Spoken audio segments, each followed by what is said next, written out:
Rutilius était gaulois, sans aucun doute. Originaire de l'une des régions de la Gaule les plus durement ravagées par les barbares, entre 412 et 416, peut-être de Poitiers, mais plus vraisemblablement de Toulouse ou de Narbonne. Bien qu'il fût païen, il avait eu à Rome, sous l'empereur Honorius, une brillante carrière d'honneur. Il fut sûrement maître des offices à une époque inconnue et préfet de Rome en 414. Son frère, Lacanius, à qui il consacre une vingtaine de vers, à l'occasion d'une statue que lui avaient élevée les habitants de Pise, avait été consulaire de Tuscie et Ombrie, intendant des largesses impériales, questeur et préfet, sans doute préfet, de Rome. Le poète nous parle incidemment d'un certain nombre de personnages distingués de l'époque, ses parents ou ses amis, qui tous parvinrent à de hautes dignités, ou se firent un nom dans le droit ou dans les lettres, et il fait à ce propos mainte allusion aux plus graves événements historiques du temps.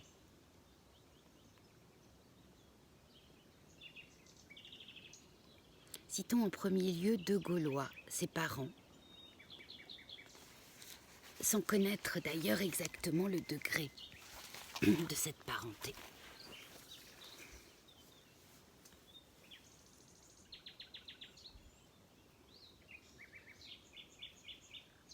Exupérantius paraît avoir été de Poitiers. Il fut peut-être décurial de Rome en 404 et périt assassiné à Arles en 424, lorsqu'il était préfet du prétoire dans les Gaules. C'est dans l'exercice de cette charge qu'il eut à réprimer en Armorique une série de soulèvements contre l'administration romaine auquel Rutilius fait allusion.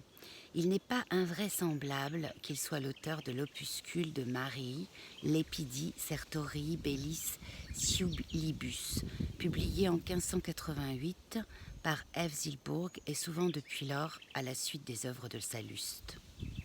Les réflexions où se complaît Rutilius sur l'histoire des 5 Lépidis pourraient en être des réminiscences.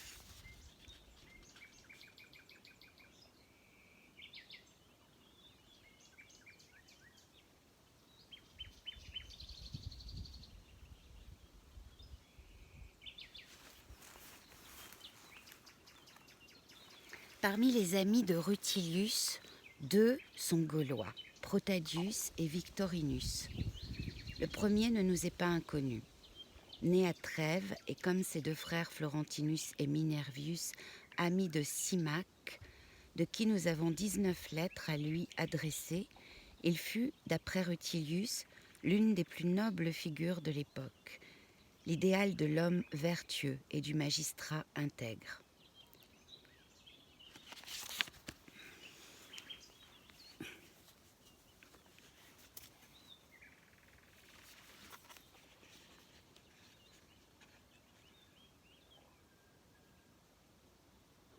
Il passa de longues années en Italie. Son père avait enseigné la rhétorique à Constantinople, à Rome et à Bordeaux, sa ville natale. C'était, dit Ausone, un autre quintilien. Protadius fut lui aussi un rhéteur distingué et un puissant soutien pour le parti païen. Il fut préfet de Rome, sans doute avant l'année 395, où son frère, Florentinus, exerça cet office. Entre autres travaux littéraires, il songeait à écrire une histoire des Gaules. Nous le trouvons en 1417 en Ombrie, où, chassé de Trèves par les Francs, 413, il s'est retiré dans un modeste domaine qu'il y possédait, car il excelle à supporter la mauvaise fortune à l'égal de la bonne. Protadius avait 2 fils qu'il envoya à Rome faire leurs études.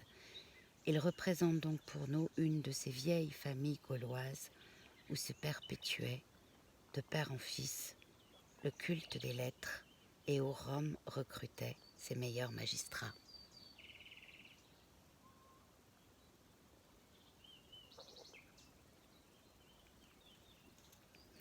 Tel est aussi Victorinus.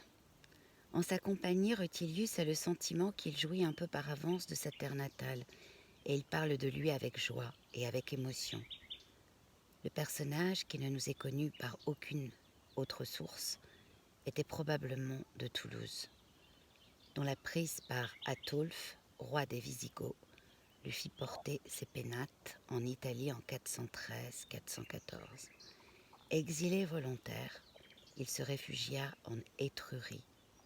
Il avait été vicaire de Bretagne pour le préfet du prétoire de Gaulle, dont l'autorité s'étendait jusqu'à Ultima Thule, sans doute avant 408. C'était à cette époque de troubles.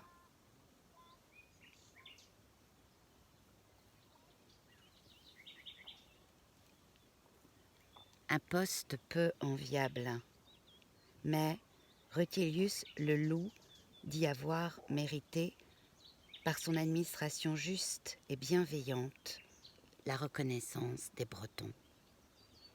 Depuis son départ forcé de Toulouse, Honorius l'appela à la cour en lui offrant le titre de comte, illustris comes, mais Victorinus préféra à ses honneurs un coin rustique en Toscane. À travers sa biographie sommaire, comme à travers celle de Protadius, la Gaule nous apparaît comme une pépinière de fonctionnaires, d'élite.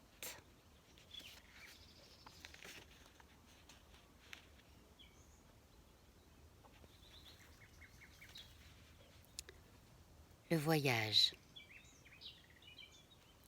La raison du départ de Rutilius nous est expressément donnée au vers 19. Il est rappelé dans les champs de sa patrie par les ravages que les barbares y ont multipliés. Enfant de la Gaule, il doit voler à son secours ou lui apporter des consolations. La date est indiquée par les vers 134-145.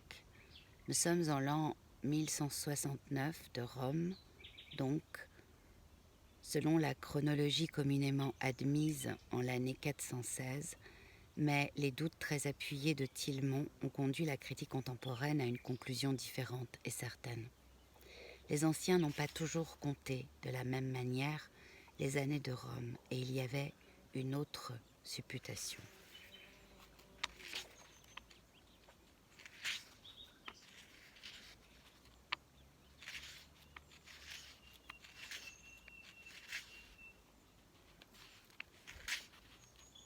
Sur son retour, livre premier. C'est plutôt la promptitude de ce retour qui va t'étonner, lecteur. Comment puis-je si vite renoncer au charme de la ville de Romulus? Est-il ces jours trop longs pour ceux qui consacrent à Rome leur vie tout entière? Non, rien n'est long de ce qui ne cesse jamais de plaire.